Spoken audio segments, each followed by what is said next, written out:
আপনি কি ভাবছেন গরম গরম বলে চেঁচামেচি করলে রান্নাঘর থেকে আপনি ছুটি পাবেন? একদম নয়। তাই ভালো কথা বলছি, যেই রান্নাটা দেখাচ্ছি ফটাফট করে খেতে দিয়ে নিজে খেয়ে ঘুমাতে চলে যান।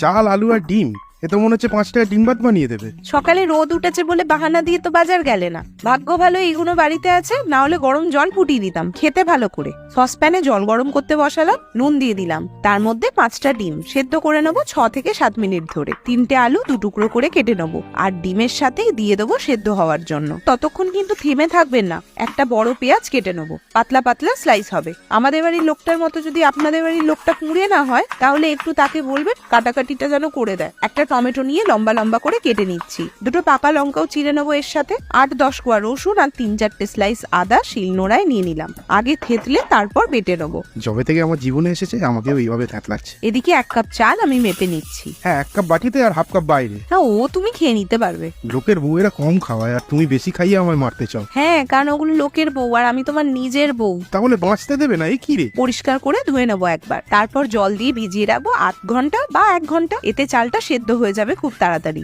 ডিমটা সেদ্ধ হয়ে গেছে তাই তুলে নেবো। আর আলুগুলো রাখছো কেন বলো? কেন আবার, সেদ্ধ হয়নি তাই। মানে ভাবো, তোমার সাথে যে থাকে সেও সঙ্গদোষে হিরকিচে হয়ে যায়। হ্যাঁ গো, ডিম 5টা ফাটিয়ে ফাটিয়ে জলে রেখেছিলাম, এরপর ছাড়াতে সুবিধা হবে। বড় বড় রাক্ষসীর মতো নোখ রেখেও ডিম ছাড়াতে পারছো না, রেখেছো কেন বলো তো? তোমার খিমচে ছাল তুলে নেবো বলে। মা, বেচারা ডিমের বুকগুলো চিড়ে দিলে। তুইও?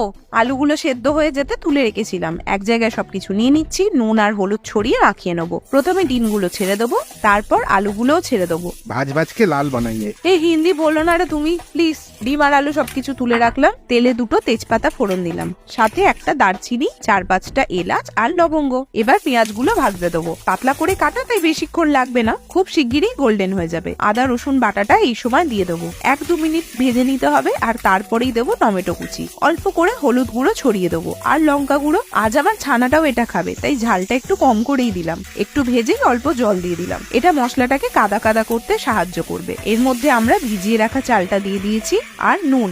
চালটা মশলাটার সাথে ভালো করে কষিয়ে নেবো। এরপর এতে গরম জল দেবো। চালটা যেহেতু খুব সরু নয়, তাই 3 কাপ মতো জল দিতে হবে, আর ঢাকা দিয়ে আঁচ কমিয়ে ফুটতে দেবো। 3 কাপ জল থেকে যখন 1 কাপ মতো জল বাকি থাকবে আর চালটাও 90% হয়ে এসেছে, এমন সময় ঢাকা খুলে আমি 1 চামচ ঘি এর মধ্যে দিয়ে দিলাম। ঘিটা একবার ঝট করে মিশিয়ে নেবো। এই সময় আলু আর ডিমগুলো এর মধ্যে ছড়িয়ে সাজিয়ে দেবো। দেবো 2টো কাঁচা লঙ্কা। এইবার পুরোপুরি জল শুকিয়ে যাওয়া পর্যন্ত এটাকে ঢাকা দিয়ে রাখবো।